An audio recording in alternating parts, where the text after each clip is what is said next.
21년도 해외 주식 거래 대금 1위. 키움증권이 미국 주식이 처음이라면 $40 드려요. 차세대 국내 해외 통합 MTS 영웅문예스샵 출시 기념. 지금 바로 영웅문예스샵을 다운받아 $40 받아가세요. 해외 주식은 원금 손실 발생이 가능하며 그 결과는 투자자에게 귀속되오니 유의해주세요.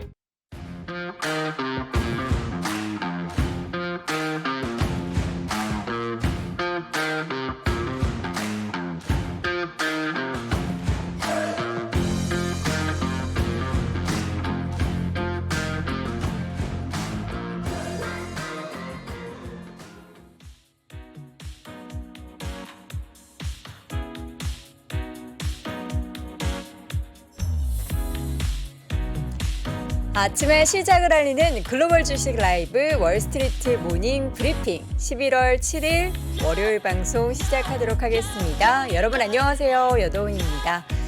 자, 주말 잘 보내셨죠? 예, 저는 주말이 거의 한 금요일 오후부터 시작이 되거든요. 제가 퇴근길 라이브를 금요일에 안 하니까요.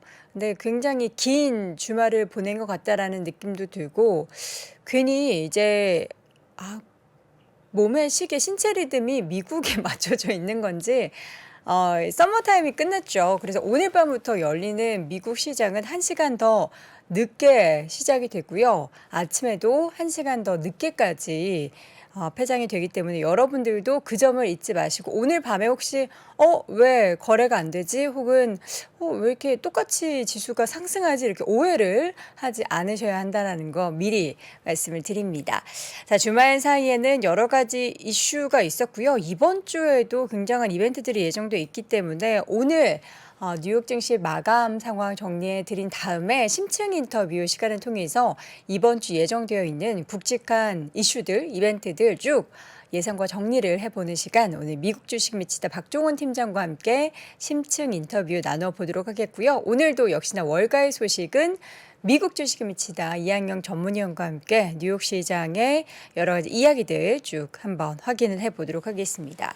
낙폭과대에 따른 반발 매수세 유입됐다라는 것 플러스 수급적인 여건 외에는 중국발 훈풍 얘기가 들려오고 있는데 여기에 대해서도 굉장히 이야기들이 많습니다.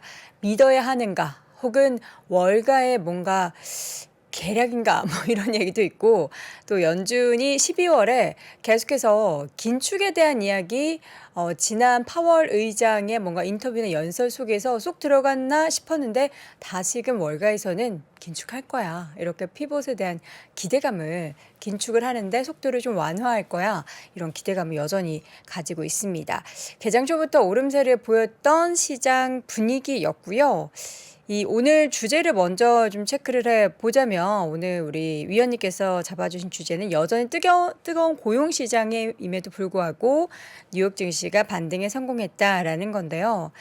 강한 고용, 계속해서 실업률 관련해서 신규 실업수당 청구 건수 관련해서도 여러분께 쭉 전해드렸듯이 쉽사리 고용이 꺾이지가 않습니다. 연준에서는 이것이 좀 꺾이기를 바라는데 실제로 나온 지표들은 그렇게 꺾이지가 않는 모습이 나왔고요.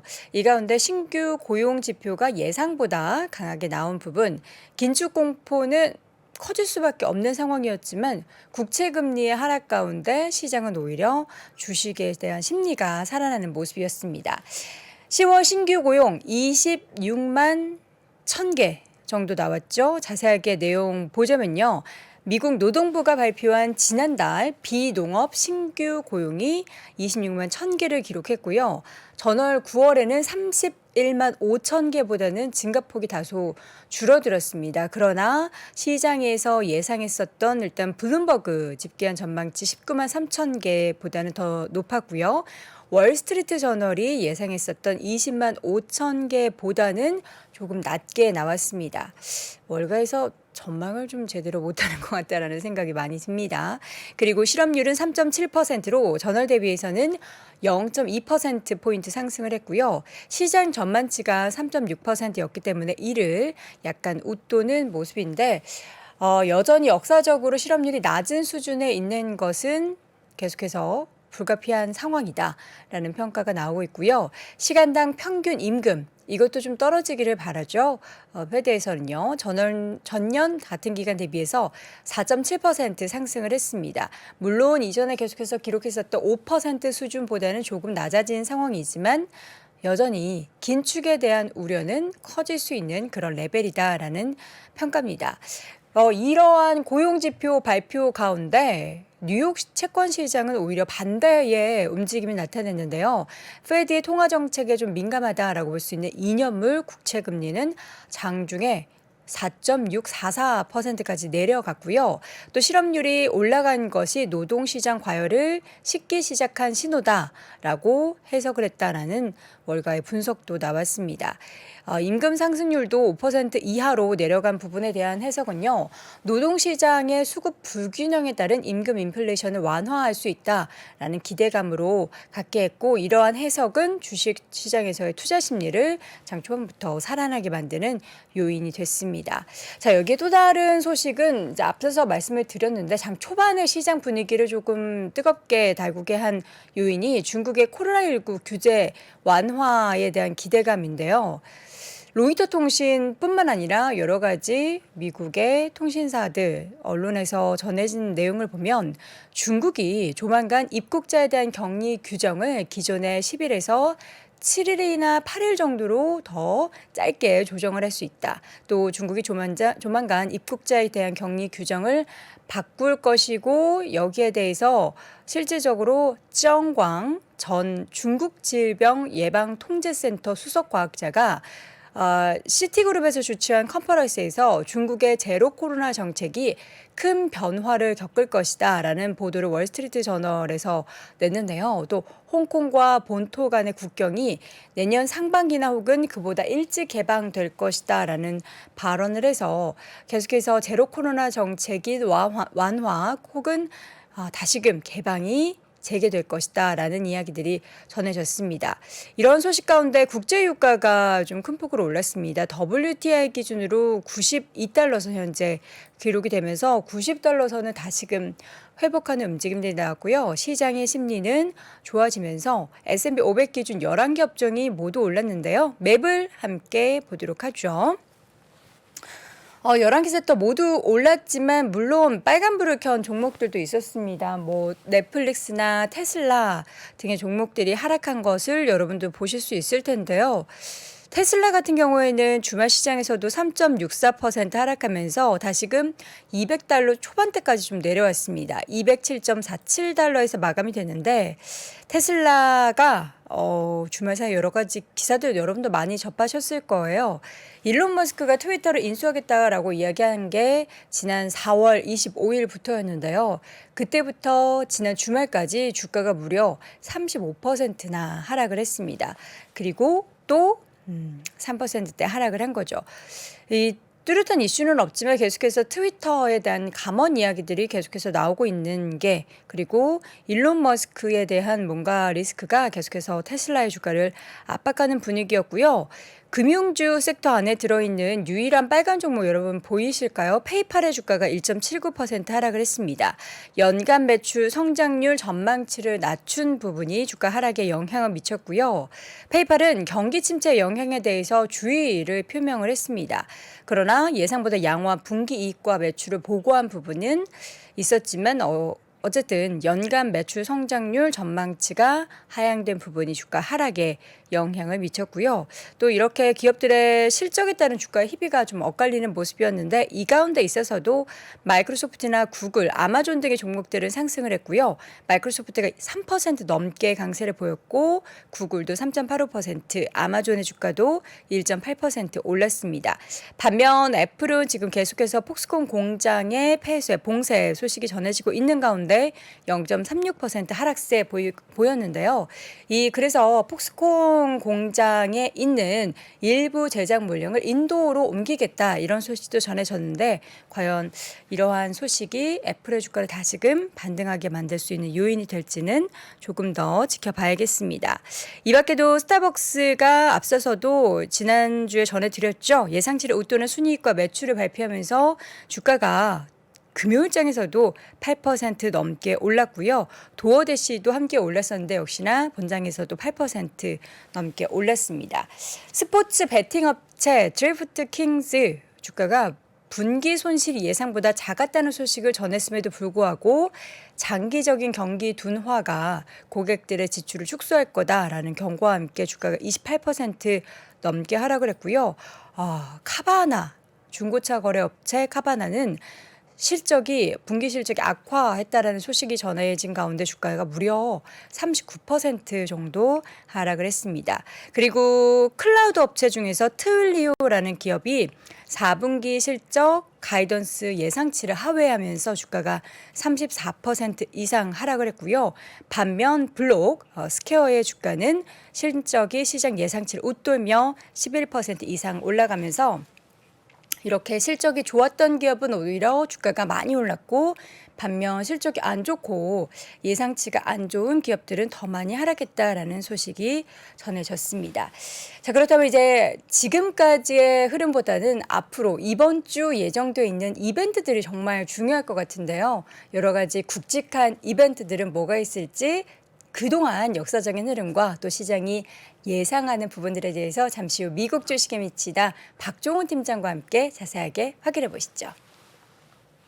소확행, 워라벨, 언택트, 우리 시대의 대표 키워드를 만들어낸 트렌드 코리아가 3프로TV와 함께 온라인 강의를 준비했습니다.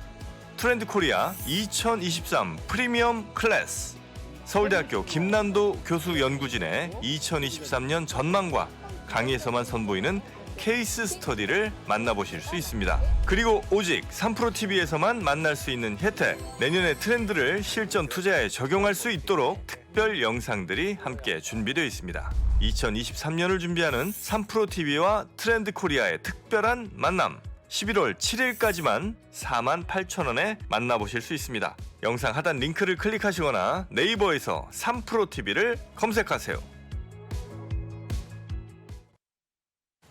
네, 월스트리트 모닝 브리핑 함께하고 있는 시각 6시 42분 지나고 있습니다. 자, 이번에는 미국 주식에 미치다 박종훈 팀장 함께할게요. 팀장님 어서 오세요. 네, 안녕하세요. 네, 반갑습니다. 네. 자, 오늘 또 자료를 정말 잘 항상 만들었죠. 자료 볼 때마다 이거 만드는데 한 3-4시간 걸릴 것 같은데. 그렇죠. 예, 꾸미는데 2시간 그러니까요. 반. 예쁘게 네. 하느라. 자, 이번 주 지켜봐야 할 이벤트가 너무 많아요. 네. 그렇죠. 뭐가 있죠? 뭐 저희 3프로TV를 보시는 분들은 뭐 아시겠지만은 네. 이번 주가 뭐 많은 이제 이슈거리가 좀 많이 있죠. 맞아요. 과거에 제가 이제 많이 얘기했던 부분도 있어서 사실 이것을 얘기 안 하고 가기는 네. 좀 힘들 것 같고 오늘 또 월요일 첫 자리니까 그렇죠. 예, 이번 주에 어떤 일들이 있는지 같이 한번 보시면 될 것 같습니다. 네. 일단 이번 주 지켜봐야 할 이벤트 제가 4가지를 일단 제가 가지고 나왔는데요. 한번 화면 보시면서 체크하시면 될 것 같아요. 네. 자, 첫 번째로는 다들 아시는 중간 선거가 이번 11월 주에 있습니다. 8일. 예. 자, 두 번째로는 이제 CPI 소비자 물가 지수인데 뭐 CPI는 과거에 지금 현재 뭐 시장을 괴롭히는 하나가 이제 인플레이션이기 때문에 CPI 무조건 중요하게 또 생각을 해야 될 것 같고요. 자, 세 번째로는 제가 좀 재미있는 그 뉴스를 있어가지고 제가 좀 가지고 나왔어요. 미국 시장의 어떤 반등의 신호가 아닌가. 자, 이러한 지표가 있길래 제가 좀 가지고 나와봤습니다. 네. 그래서 어떤 것들이 있는지 한번 보시면 될 것 같고요. 마지막으로는 저희 실적 발표 기업들 월요일부터 이제 금요일까지 있을 텐데 사실 서학개미 분들이 좋아하시는 그런 종목들이 좀 대거 있기 때문에 그 중에서 저희가 좀 몇 개만 꼽아서 어떤 예상치, 어떤 전망치를 보여주는지 보시면 될 것 같습니다. 네. 첫 번째로는 네, 중간 선거입니다. 네. 중간 선거인데 11월 8일 날, 이번 주 화요일 날 중간 선거가 이루어지고 있습니다. 사실 뭐 저번 주, 저저번 주 또는 한 달 전부터 이 중간 선거에 대한 기대감이 상당히 많았거든요. 왜냐하면 시장이 좋지 않은데 좋지 않은 이런 상황에서 올릴 수 있을 만한 게 무엇이 있을까? 그 요인을 찾다 보면은 이 중간 선거가 이제 대표적으로 네. 좀 나왔던 그런 부분의 하나입니다. 이게 근데 이제 저희가 뭐 75비 자이언트 스텝이 계속 이어지면서 이런 암울했던 그러한 시장에서 이러한 과거의 어떤 수익률을 좀 보고 이번 주 중간 선거를 어떻게 바라봐야 될지 보시면 될 것 같아요. 네. 왼쪽에 보시게 되면 중간 선거가 지난 후에 6개월 동안의 평균 상승률입니다. S&P 500의 그렇죠. 시장 S&P 500 상승률. 기준이죠. 그래서 6개월 만에 뭐 16.1%의 어떤 음. 평균적인 상승을 보여줬고 네. 12개월 동안에 18.6%, 그리고 24개월 2년이죠. 2년 네. 동안에 또 33.7%라는 어떠한 수익률을 보여줬더라. 예, 그렇기 때문에 이런 부분이 이번에 또 적용이 될까라는 부분으로 한번 보시면 될 것 같아요. 자, 오른쪽에 제가 표를 보시게 되면 네. 예, 중간 선거 직전에 12개월 수익률은 뭐 과거 1960년대, 70년대는 아주 안 좋았던 예, 그러한 상황이지만 중간 선거 이후에 12개월 동안은 상당히 좋았던 예, 그런 퍼포먼스를 좀 보여줬고요. 중간중간에 보시게 되면은 뭐 좋았던 해도 있고 안 좋았던 해가 있었지만은 결국에는 뒤에 가게 되면 전부 좋았다. 예, 이렇게 보시면 될 것 같습니다. 네. 그렇기 때문에 지금 현재 2022년 예, 조 바이든 행정부가 있는 지금 이런 시점에서 약 마이너스 20%의 이런 퍼포먼스에서 얼만큼 또 향후 진전이 될지 이 부분이 저희들이 좀 지켜봐야 될 그런 부분이라고 좀 보여집니다. 여기에 대해서 이야기가 참 많더라고요. 예. 물론 이제 중간선거 끝나고 나서 뭔가 연말 랠리를 기대할 수 있다. 그러나 그 이후에 2, 3개월 후의 주가의 움직임은 사실 우울할 수도 있으니까 예. 그 점을 좀 주의해라라는 그렇죠. 이야기도 있기 때문에 여러분들이 무조건 이 중간선거 끝나고 랠리 12개월 수익률 좋다고 하면서 확 들어갔다가는 이제 봉변을 당하실 수도 있기 그렇죠. 때문에 좀 많이 주의하셔야 될 것 같고요. 네. 차트를 좀 준비해 주셨어요. 네, 차트를 좀 가지고 나왔습니다. 일단 중간 선거 시기의 어떤 평균 지수 흐름을 가지고 나왔는데 이 밑에 하단을 보시게 되면은 평균 중간 선거의 어떤 해를 볼 수가 있겠죠. 네. 자, 근데 중요한 것은 앞에서 이제 평균이기 때문에 좋지 않았던 그런 흐름이 있었던 그 해까지 다 적용이 됐겠죠. 자, 근데 이제 중간 선거 이후에 많이 이렇게 급등하는 예, 이러한 흐름이 아마 키포인트가 될 것 같아요. 월별 움직임이죠. 그렇죠. 예, 그렇기 때문에 이 중간 선거가 이제 과거에 어떤 역사적으로 봤을 때 뭐 제가 뒤에 가서 좀 설명을 하겠지만은 뭐 여러 이제 의회가 바뀌면서 정부 이제 부양책에 따른 어떤 지출이 좀 많아질 그런 법안들이 좀 많이 나올 거거든요. 그런 기대감 때문에 뒤에 이제 하반기에 많은 이제 상승을 네. 예, 보여주는 그런 흐름이었다. 예, 네. 참고만 하시면 될 것 같습니다. 네. 네. 그렇다면 중간 선거가 주식 시장에 미치는 영향에 대한 역사적인 이해 네, 역사적으로 어떻게 해석해 이 중간 선거 어떻게 봐야 될지 예, 한번 좀 보시게 되면요. 먼저 과거 이제 데이터를 이제 정리를 했어요. 자, 1950년 이후로요. 중간 선거 후에 12개월 동안 하락한 해가 단 한 차례도 없었습니다. 그러니까 연으로 따지면 그렇죠. 거죠. 예, 네. 연으로 따지면 12개월 동안의 네. 어떤 퍼포먼스를 봤을 때 하락한 해가 단 한 차례도 없었다. 이렇게 보시면 될 것 같고요. 그리고 1946년 이후 19번 중간 선거 중에 17번은 선거 후의 6개월 수익률이 네. 선거 전의 6개월 수익률보다 항상 좋았다. 선거 예. 후가 더 좋았다. 그렇죠. 예, 그렇기 때문에 지금 좋지 않았던 이 시장에서 앞으로 중간 선거가 하나의 뭐 하여튼 기준점이 될 수 있다. 네. 예, 이렇게 보시면 될 것 같고요. 자, 그리고 투자자들의 올해 결과에서 의회가 좀 양분화된다라고 하는 게 뭐냐면 뭐 민주당과 어떤 공화당의 어떤 의회 양분화, 예, 이제 의석수를 이제 차지하는 거죠. 자, 그래서 이런 부분에서 이번에 공화당이 의석수를 꽤 가져간다면 S&P 500의 연평균 수익률이 13% 범위 내에서 수익을 예상한다라는 어떤 그 설문조사가 좀 있었습니다. 네. 예, 그만큼 어느 정도 견제하는 그런 시장 속에서 주식시장의 어떤 호황을 좀 누릴 수 있을 것이다. 호황이란 표현이 좀 그렇지만은 네. 예, 반등이 올 수 있다. 이런 기대감이 현재 시장에 있는 상황이다 보시면 될 것 같습니다. 그러나 그렇다고 우리가 네. 중간 선거 이후 주식을 사야 하냐라는 그렇죠. 질문을 던진다면 예, 예스가 아니고 노다. 노죠. 예, 이 부분이 저희가 오늘 핵심적으로 좀 봐야 될 부분인 것 같아요. 찰스 스왑의 린 앤 손더스, 네, 이제 전략가시죠. 네. 네, 투자 전략가신데 가끔 방송에도 많이 나오시고 예, 이분께서 이런 얘기를 했어요. 야, 그럼 이번 중간 선거 후에 주식을 사도 되는 것이냐? 네. 앞으로 과거 역사적 흐름이 정말 좋았었는데, 자, 그 대답에 노라고 했습니다. No. 자, 이 이유가 올해 시장은 과거와 다르다. 네, 이렇게 이야기를 하셨는데, 물론 이제 하나의 의견이기 때문에 저희 참고만 하시면 될 것 같고요. 네.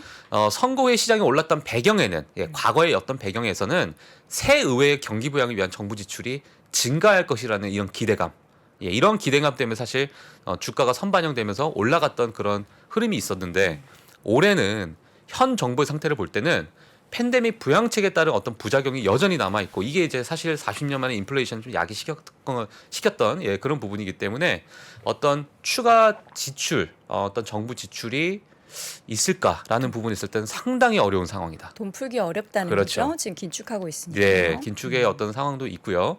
예, 그렇기 때문에 상당히 어려운 상황이고 그나마 이런 중간 선거가 어느 정도의 상승할 수 있는 변동성을 줄 수 있다는 것이 하나의 기대감으로 봐야 될 것이다라고 얘기하면서 무조건 중간 선거 이후에 주식을 사야 되냐 하는 그런 부분에 있어서는 좋지 않은 예, 그런 의견을 내신 분 중에 하나다라고 보시면 될 것 같아요. 사실 뭐 중간 선거를 보고 나서 너무 이제 긍정적으로 바라보시는 분들이 많이 있는데 예, 이렇게 조금 부정적으로 보시는 분들의 의견을 보시면서 시장을 조금 좀 객관적으로 네. 보시는 게 좋을 것 같아요. 지금 월가에서는 사실 시장을 굉장히 이제 불리시하게 보는 쪽도 있을 거예요. 그쪽에서는 계속 상승을 할 거라는 이론적 배경을 계속 제시를 합니다. 그렇죠. 이런 역사적 배경도 그렇고, 근데 네. 이제 반대적으로 시장을 이제 베어리시하게 안 좋게 보는 쪽에서는 물론 단기적인 반등이 2, 3개월, 뭐 연말, 연초 있을 수는 있다. 그러나 그 후에, 그러니까 우리가 한 주식을 6개월에서 1년 정도 투자를 한다라는 생각으로 들어간다라고 한다면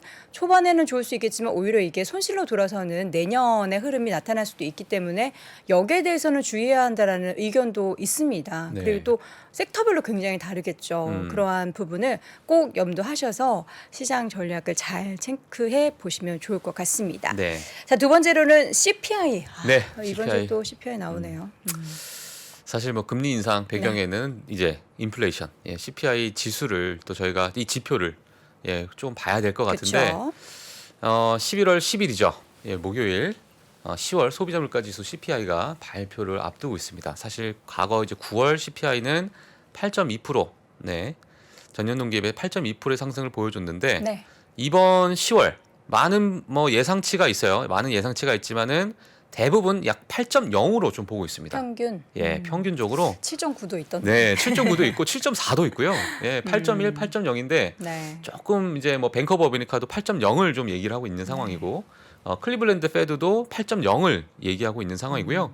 그다음에 트레이딩 이코노믹스에 보시게 되면 8.1 정도로 소폭 하락할 것으로 예상을 하고 있는데 사실 8.0, 8.1이 예상보다 좀 너무 떨어지지 않는 그런 그렇죠. 소비자 물가 지수이기 때문에 이게 추후에 이제 12월 FOMC 미팅에서도 또 영향을 줄 수 있는 예, 그런 요인이 될 것 같고요.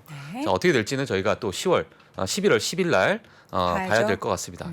일단 월가 예상을 제가 간단하게 좀 말씀을 드릴게요. 네. 예, 톰 포첼리의 RBC 수석 이코노미스트 이분께서 이야기를 했는데 먼저 이제 뱅커 오브 아메리카는 10월 CPI가 전월 대비 0.5% 증가할 것으로 예상하고 있고 근원은 0.4% 증가할 것으로 약간 완만해질 것이다라고 얘기를 했습니다. 9월 CPI가 0.4, 근원이 0.6인 점을 감안한다면 조금씩. 그렇죠. 떨어지네요. 예, 근원은 조금 0.2%, 예, 좀 떨어지는 부분이고, 그리고 코어는 예, 올라갔어요. 코어는 그렇죠. 예, 이런 부분들 때문에 거의 크게 변화가 없지 않을까 예, 이렇게 좀 보여지고 있는 상황이고. 연간 기준 봤을 때는 CPI가 예측은 전년 대비 8.0% 증가 예상하고 있고 근원은 6.5% 증가할 것을 예상하고 있다. 자, 그리고 9월 보고서에서는 약간의 개선 사항이 좀 불가하다. 이 부분이 9월에 비교했을 때 뭐 크게 떨어지는 부분이 없기 때문에 자, 이런 부분을 한번 저희가 좀 지켜봐야 될 것 같고요. 자, 그리고 만약에 CPI 데이터가 예측보다 더 높게 나온다면 네, 또 다른 0.75, 75bp 자이언트 스텝 인상이 또 연준 회의 테이블에 다시 올라올 수도 있다. 예, 이런 얘기가 또 있습니다. 그렇기 때문에 이번 CPI 발표에 대해서 좀 저희가 촉각을 곤두세워서 좀 봐야 되지 않을까. 자, 이런 생각이 좀 들고요. 네. 그리고 마지막으로 10월 CPI 수치가 예상보다 또 낮더라도 연준이 금리 인상 속도를 늦추기 위한 더 많은 요소가 여전히 필요하기 때문에 이 CPI가 좀 낮아졌다 해서 너무 그리고 어떤 기대감을 가지고 있는 것은 또 위험할 수도 있다. 네, 이렇게 이야기를 했습니다. 그렇기 때문에 결국에는 이분께서 이제 말씀하시는 부분은 CPI가 예상보다 높게 나오면 75bp가 될 수도 있다. 예, 그런 부분을 저희가 좀 경각심을 가져야 되는데 네. 또 그렇다고 CPI가 너무 낮게 나온다고 해서 너무 그리고 큰 기대감을 갖지 마라. 예, 이런 정리를 또 해줬다고 보시면 될 것 같아요. 네, 제가 잘못 얘기한 부분이 있었죠. 첫 번째 줄에서 저희가 근원이 코어 CPI죠. CPI 같은 경우에 코어 CPI 같은 경우에는 전월이 0.6에서 0.4로 줄었는데요. 그냥 일반 CPI 같은 경우에는 전월이 오히려 0.4%였는데 오히려 이번 달에는 0.5%로 조금 더 높아진다라는 걸로 다시 한번 정정드립니다. 이게 그냥 한국어로 해야 되겠어요. 괜히 영어 소통가 틀리고. 자, 그렇다면 이제 이런 상황에서 네. 시장이 이제 어쨌든 단기든 뭐 중장기든 다시금 랠리에 대한 신호를 기다리고 있는 상황은 맞잖아요. 그렇죠. 이제 중간 선거를 필두로 해서 예. 어떻게 이제 곧 온다라고 사실 얘기하던가요? 제가 이제 야 이런 것 때문에 랠리가 오지 않겠니?라는 신호를 갖고 있는 지표들 보면 말씀드리기가 조금 좀 조심스럽기도 해요. 왜냐하면 그쵸. 지금 시장에 어떤 여러 이제 좀 하락한 부분도 없잖아 이제 네. 있고 그리고 이런 랠리 신호가 그 막연히 그냥 꿈을 또 드리는 것 같아서 희망으로 돌린다. 예 그래서 제가 이제 좀 조심스럽지만 참고만 하시면 될 것 같습니다. 예, 참고만 가지고 하시면서 오지 말든가. 근데 너무 재밌어서 네. 이것도 한번 보시면 네네. 또 도움이 되실 것 같아요. 자, 제가 미국 증시 랠리 신호 커밍 순이냐, 자 이렇게 제가 이제 제목을 좀 가지고 났는데 네. 투자자의 어떤 신뢰를 측정하는 지수 중 하나인 US Buy on Dips Confidence Index라는 이제 그런 지수. 그러니까 바이 더 딥의 어떤 신뢰 지수. 내가 여기서 바이 더 딥을 해도 되겠니? 네. 예, 이러한 지수를 좀 가지고 나왔어요. 이 부분은 20년 전에 약 20년 넘게 전에 예일대학교 이제 로버트 실러에 의해서 만들어진 그런 지수라고 보시면 될 것 같고요. 지수가 약간 반대 의미를 가져서 일부 투자자들 사이에서 좀 참고하는 그러한 지표다라고 보시면 될 것 같습니다. 자, 어떤 지표인지 그림 보시면 아마 간단하게 이해를 하실 수 있을 것 같아요. 네, 바이 더 딥 신뢰 지수 과거 데이터입니다.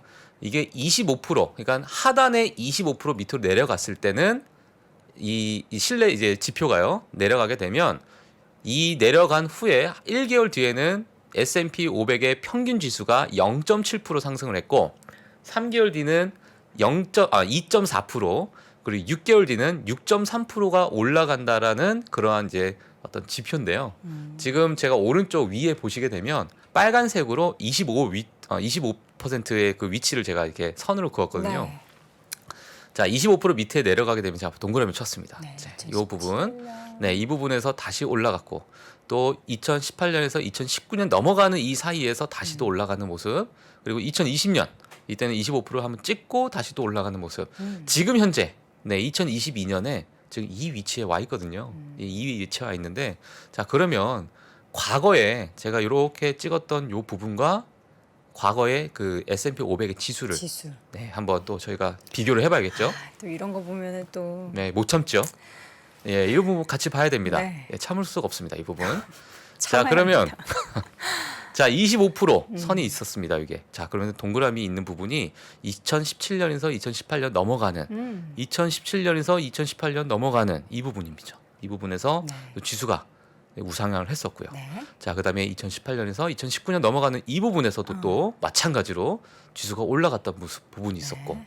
자, 2020년 다들 아시는 코로나 때 자, 많이 또 다시 올라가는 이런 모습을 보여줬는데 지금 2022년에 지금 현재 이 상황이죠. 네. 예, 이 상황에서 물론 이제 25%선 위로 올라가야 이게 이제 효력이 있겠지만은 자, 이 상황에서는 앞으로 어떻게 흘러갈지 물론 이 지수를 보고 아이고 야 지금 사야겠구나 예 이렇게 했다가는 큰 낭패를 볼 수 있기 때문에 네. 무조건 참고 사항만 보시면 될 것 같습니다. 참고하시면 될 것 같고요. 자 이렇게 이제 이런 부분을 이제 이제 신뢰 지수로서 과거의 데이터가 있기 때문에 이 로버트 실러 이제 교수에 의해서 만들어진 이러한 지수도 한번 향후 흐름을 참고로. 어떻게 볼지 보시면 될 것 같습니다. 네. 자, 그리고 계속해서 이어지고 있는 실적 발표. 지난 주말 앞서서 제가 브리핑 해드렸듯이 실적도 좋고 혹은 이제 실적이 지금은 별로라도 향후 가이던스를 좀 좋게 발표한 기업들 반면에 시장 예상치를 하회한 기업들의 주가의 낙폭은 최근에 굉장히 심해지고 있습니다. 그렇기 때문에 무엇보다도 지금 시점에서 실적 내용이 굉장히 중요한데요. 이번 주에도 굉장히 많은 기업들 실적 발표 예정돼 있어요. 그렇죠. 네 이번 주도 저희가 지켜봐야 할 실적 발표 기업들이 있는데 자 일단 화면 보시면서 네. 자 어떤 기업들이 있는 대표적인 기업 제가 이제 저희 서학개미 분들 전투개미 분들 좋아하시는 종목들을 써놨습니다. 네. 네 월요일은 팔란티어 예 팔란티어와 액티비전 블리자드 네. 그리고 태양광에 관심이 있으신 분들은 또 아시는 솔라 엣지. 자, 이러한 기업들이 월요일, 자, 오늘 이제 실적 발표를 남겨두고 있고요. 자, 화요일은 월트 디즈니, 네. 그리고 밈스탁의 대표죠. AMC. 네, 그리고 다들 또 좋아하시는 루시드. 예, 전기차의 루시드. 이렇게 이제 화요일 날 대표적으로 실적 발표를 앞두고 있다라고 보시면 될 것 같아요. 수요일도 보시게 되면 리비안, 그리고 유니티, 로블록스, 그리고 이제 쿠팡까지 예, 실적 발표를 앞두고 있고, 목요일도 뭐 전국 전기차 니오, 그리고 랄프 로렌, 그리고 이번에 이제 네이버가 인수했다고 해서 많은 이제 많은 또 분들이 좀 관심 가지고 계신 포시마크까지 이렇게 좀 이어지고 있다 보시면 될 것 같습니다. 네. 금요일도 있겠지만은 금요일은 뭐 그렇게 눈에 띄는 종목이 없기 때문에 일단 생략을 했고요. 네. 제가 이렇게 월요일부터 목요일까지 정리되어 있는 기업들 중에 간단하게 한 세 기업만 어떤 전망치를 좀 가지고 있는지 세 기업을 제가 볼 텐데, 첫 번째로는 액티비전 블리자드입니다. 네. 지금 나와 있는 이 평가는 웨드부시에서 평가를 했기 때문에 한번 참고하시면 될 것 같고요. 네. 자, 비스포크 데이터에 따르면 이 비스포크 데이터에서 앞으로 EPS 전망치를 상회할 것이라는 기업들을 쫙 모았는데 그 기업사 1위를 차지한 게 액티비전 블리자드입니다. 오. 예, 그래서 88%의 확률로 아마도 EPS 전망치를 상회할 것이다. 라서 1위를 차지했고요. 네. 마이크로소프트와 액티비전 블리자드의 어떤 합병이 비디오 게임 시장 10%의 점유율을 좀 의미를 하는데, 자, 인수 통과는 아마 이 액티비전 블리자드의 강력한 진입점이 될 것이다라고 이야기를 했습니다. 사실 이 10%의 수준은 반독점에 대한 이제 지금 현재 조사가 좀 이루어지고 있는 부분이 있어요. 자, 근데 10%의 수준은 여전히 그 정부의 지침에서 약간 하회하는 수준이기 때문에 이게 크게 문제가 안 될 가능성이 좀 커 보인다. 자, 이렇게 좀 평가를 했고요. 만약에 합병에 실패를 하더라도 액티비전 블리자드만의 강력한 게임 출시를 좀 기다리고 있기 때문에 주가에 있어서는 좀 큰 지지를 받을 수 있을 것이다. 네. 자, 이렇게 평가를 좀 했습니다. 합병에 대해서 많은 분들이 좀 관심이 있으실 것 같아서 제가 가장 최근에 있는 뉴스를 좀 가지고 나왔는데, 마이크로소프트가 방독점 우려를 해소책을 아직 제시하지 못하고 있다.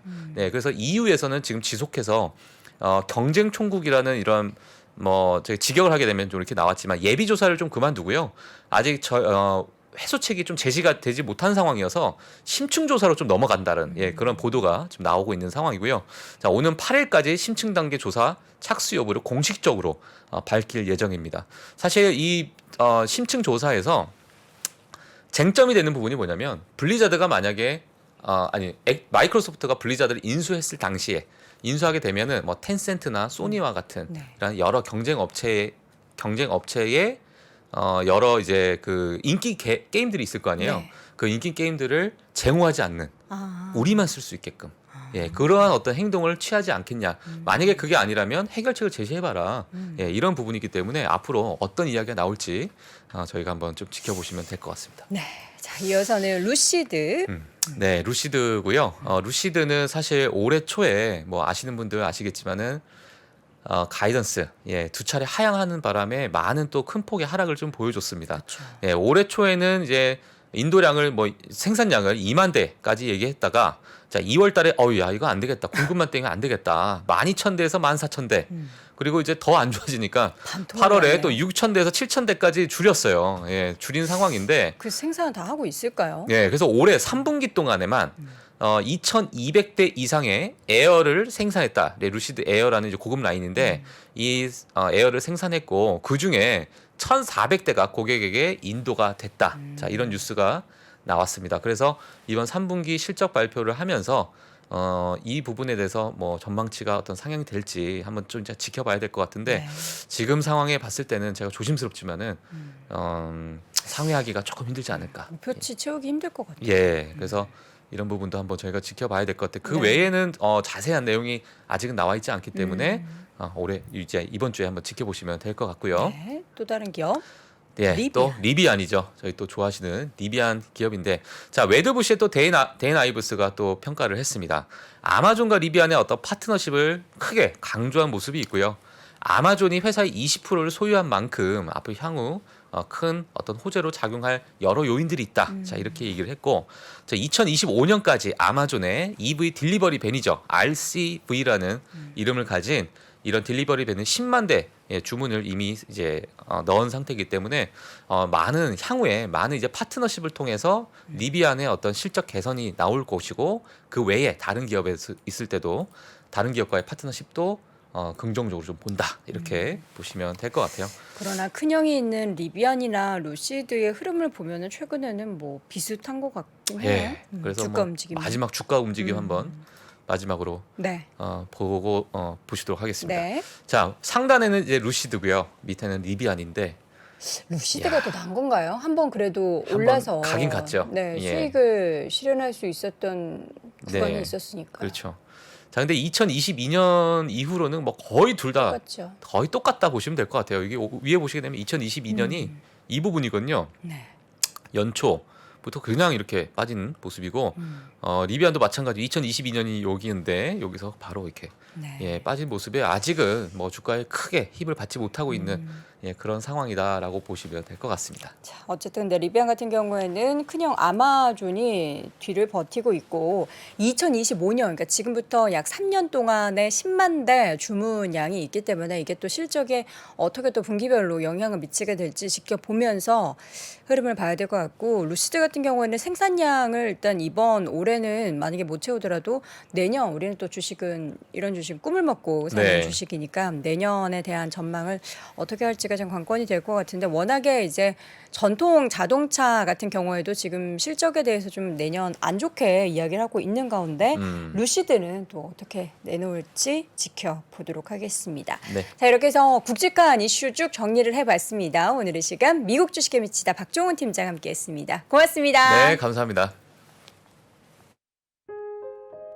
뭔가 그곳을 떠난다는 게 되게 믿기지가 않았거든요. 반평생보다 더 많이 거기서 자랐는데 갑자기 떠나게 된다니까 믿기지도 않았고. 여러분의 독립은 몇 살이었나요? 보육원의 아이들은 만 18세가 되면 시설을 나와 홀로 살아가야 합니다. 어른이 되기는 아직 이른 나이.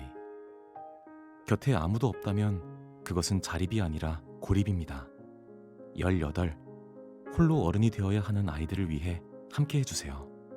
아름다운 재단은 18 어른의 건강한 자립을 응원합니다. 아름다운 재단 18 어른 캠페인. 제 꿈은 아이돌입니다. 저는 웹툰 작가로 성공하고 싶어요. 우리 회사 제가 크게 키워야죠. 준비된 미래의 슈퍼스타 우리 자녀. 최고의 보험으로 지켜주고 싶죠. 그래서 준비된 태아부터 30세를 위한 자녀 보험. 삼성화재 마이 슈퍼스타. 체중형 보장특약을 선택하면 자녀가 성장하는 만큼 보장금액도 함께 성장하는 삼성화재 마이 슈퍼스타. 삼성화재 마이 슈퍼스타로 소중한 우리 자녀의 미래를 준비해보세요. 태아는 출생 이후 보장. 보험가입 전 유의사항을 확인하세요. 월스트리트 모닝 브리핑 한국투자신탁운용과 함께합니다. 네, 월스트리트 모닝 브리핑 함께하고 있는 시각 현재 7시 7분 지나고 있습니다. 이번에는 월가의 소식 함께 확인해 보죠. 미국 주식 미치다 이항영 전문위원 함께합니다. 어서 오세요. 네, 안녕하세요. 네, 이항영입니다. 반갑습니다. 자, 주말 사이에 있었던 시장은 그러니까 고용 지표가 좋았음에도 올랐어요. 그러니까 이거 늘 헷갈리는 부분입니다. 네. 좋으면 좋아야 되는데 좋으면 나쁠 수도 있고 그쵸. 이번에 또 좋고 또 좋구나 고 뭐가 좋은지 모르죠. 말하면서도 헷갈리고 들으면서도 헷갈리는 게 요즘 시장입니다. 네. 고용 시장이 계속 말씀드렸지만 신규 일자리가 많이 늘어나고 실업률이 또 내려가고 네. 그럼 그래야지 좋은 거 아닙니까? 여러 그쵸. 모든 사업 분야에서 사람이 늘어나야 되는데 그래야지 좋은 건데 지금 그러다 보니 인플레이션에 대한 우려가 꺾이지 않는다는 거죠. 물론 이번에 보면 실업률은 조금 올라간 것 분명히 있지만 실제로 보면 시장에서 결론으로 보면 이거 지금 연준의 의도한 바대로 가고 있지 않은 겁니다. 지금 고용 시장이요, 최소한요. 그런 것들이 시장에 일단 부담이 됐습니다. 네. 여하튼 3대 지수 지난 금요일 날 보면 다들 1% 이상 올라가는 모습이었다는 것이 전체적인 설명이 되겠고요. 네. 그러다 보니 항상 최근에 저희 S&P 500과 IT 그리고 커뮤니케이션을 같이 보여드리잖아요. 네. 요게 보면 IT와 커뮤니케이션이 굳이 성장과 가치를 이렇게 딱 무자르듯이 나눌 수는 없지만 우리가 일반적으로 성장이라고 얘기하는 것들이 많죠, 여기요. 네. 그리고 상당히 좀 뭐라 그럴까요, 좀 경기 민감하다고 얘기를 많이 한다고도 얘기할 수 있는 것들입니다. 이 그쵸. 부분들이요. 그렇지만 이런 것들이 더 올해 들어서 더 제일 많이 빠진 두 개의 섹터 중에 하나인데요. 네. 많이 떨어졌고 지난 딱 이날이 딱 우리 시간은 목요일 새벽입니다. 훅 떨어진 거예요. 또 요때부터 해서 목금 이틀 빠졌다가 토요일 수목 빠졌다가 미국 기준으로 금요일 날 좀 반등 시도를 한 것이 되겠고요. 네. 지난 금요일 날 이런 걸 포함해서 11개 섹터가 모두 상승하는 흐름이 네. 되겠습니다. 신규 일자리 보시겠습니다. 여기 보시면 26만 건이 나왔단 말이죠. 전망 20만 5천 건인데 그나마 이거 좀 내려간 거로 보이잖아요. 여기 보시면. 근데 이게 보면 수정된 겁니다. 지난달치가 26만 건에서 30만 건으로 올라가면서 내려간 거로 보인다고 보셔야 되겠어요. 네. 그래서 여하튼 지난 전달 대비는 한 4만 건 정도가 적게 나왔고 그렇지만 전망 대비 보는 20만 5천 건보다 좀 많이 나왔습니다. 여기 보시면 여기 작게 보시면 줄이 하나 고 있지 않습니까? 네. 요 전이 어떤 전이냐면 한 18만 9천 건 정도라는데 이것은 팬데믹 이전에 1년 동안 평균 이 정도였다는 겁니다. 매달 일자리가 18만 개 정도 늘어나는 거면 맞는데 지금 보면 여전히 26만 건이니까 어딘가에선 일자리가 계속 늘어나고 있다는 거죠. 그게 참 흥미로운 부분입니다. 왜냐하면 우리가 팬데믹 때요. 팬데믹 이후에 3, 4개월 동안 일자리가 확 없어졌었잖아요. 그 일자리는 이미 지난달 기준으로 다 회복했습니다. 전체 숫자는 다 늘어났어요. 그럼에도 불구하고 일자리가 계속 나름 크게 늘어나고 있다는 거죠. 물론 이번 달에 다음 달에 발표될 이번 11월 수치는 어떻게 바뀔지 모르겠으나 전체적으로 보면 이런 것도 여전히 시장이 여전히 부담이 된다는 거죠. 말씀드렸다시피 실업률은 조금 올라가긴 올라갔지만 여전히 실업률보다는 일자리가 더 증가한 거가 크게 나오는 거죠. 그렇다면 네. 지금 상황에서 이제 어떤 발언들이 나오고 있는지가 중요할 그렇죠. 텐데. 발언과 좀 평가가 되겠는데요.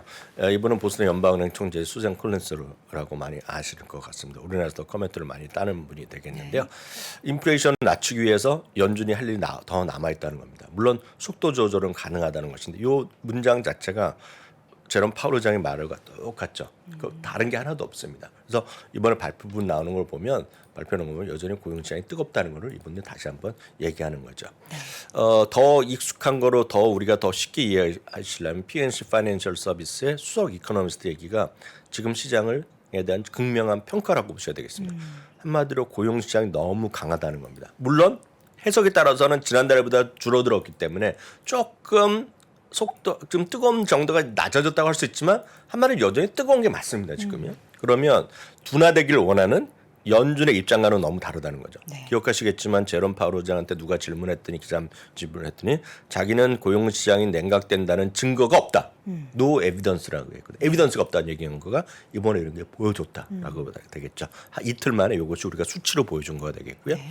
결국 연준의 지속적인 금리 인상 계속 갈 거란 얘기가 되겠고요. 그러다 보면 우리 지난 목요일 날 새벽에 있었던 제롬 파월 의장의 얘기는 딱 두 단어거든요. 두 단어. higher and longer 거든요. 더 높이, 더 길게 기억하시잖아요. 더 길게, 더 높게라는 것인데요. 바로 이 부분에 대한 얘기라고 보셔야 되겠고요. 다만 굳이 따지자면은 건설업을 제가 굳이 하나 보여드리는데 건설업은 아시다시피 우리나라도 금리가 올라가면 제일 민감한 게 주택 시장이잖아요. 미국도 마찬가지죠.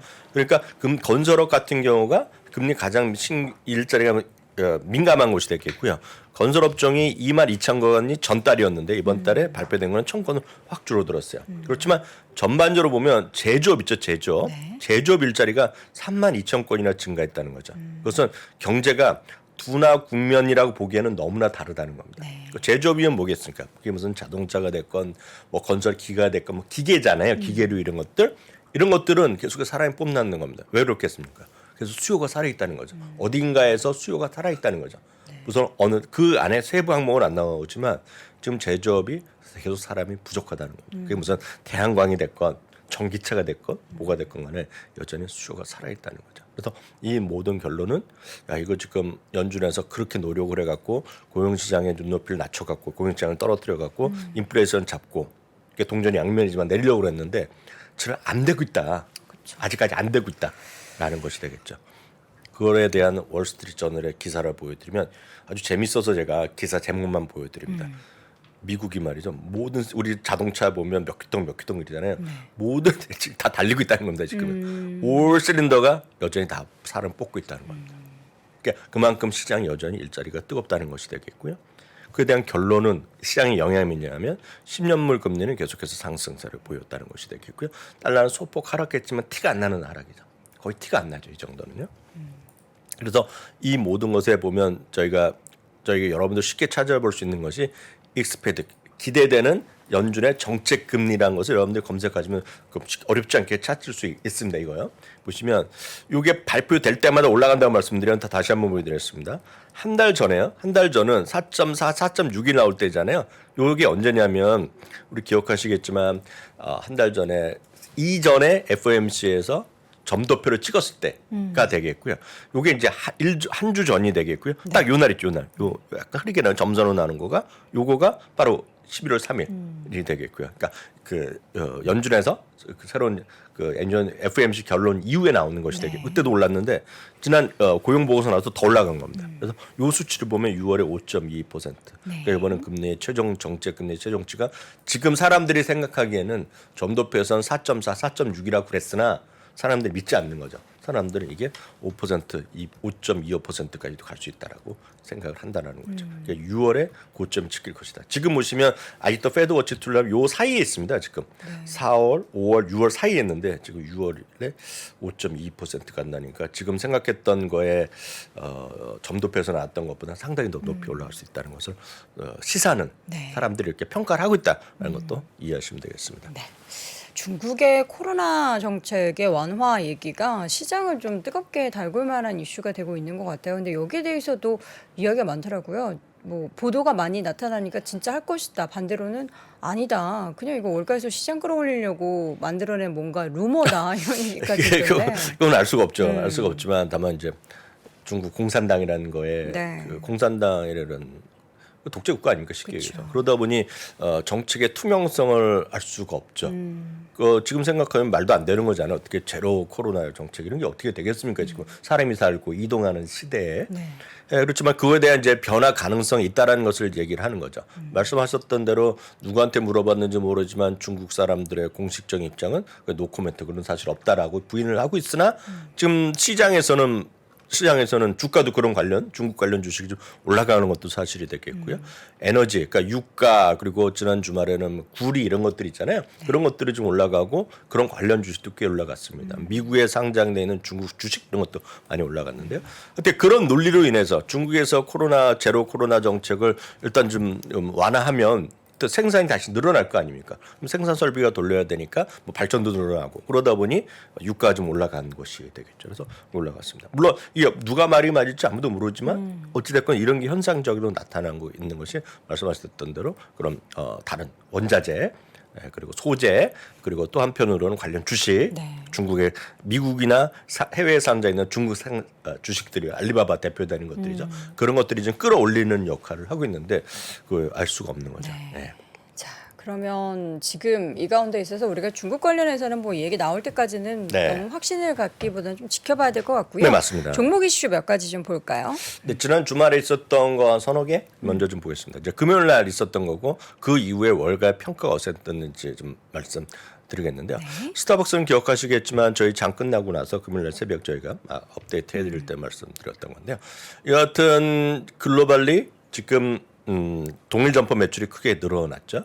그리고 미국에서 특히 소비가 미국에서 동일 점포가 11%가 늘어났습니다.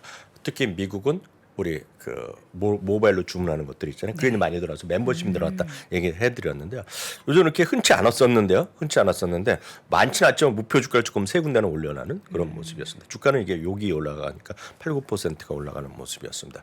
블락은 깜짝 실적이 나왔지만 투자기는 바뀐 건 하나도 없습니다. 목표 주가는 그래도 조금씩 내렸는데요. 주가는 스퀘어죠. 예전에 11%는 올라갔고요. 다행스러운 것은 페이팔입니다. 페이팔이 시간에서 지난 금요일 새벽 저희 방송할 때 보면 거의 10% 떨어졌었거든요. 그리고 정규장도 시작해서 많이 떨어졌었는데요. 마이너스 1.7까지 회복하면서 마감됐습니다. 다섯 곳은 목표 주가를 내열었고요. 반면 또 의외로 또 한 곳은 목표 주가 올린 것도 있다라고 보셔야 되겠습니다.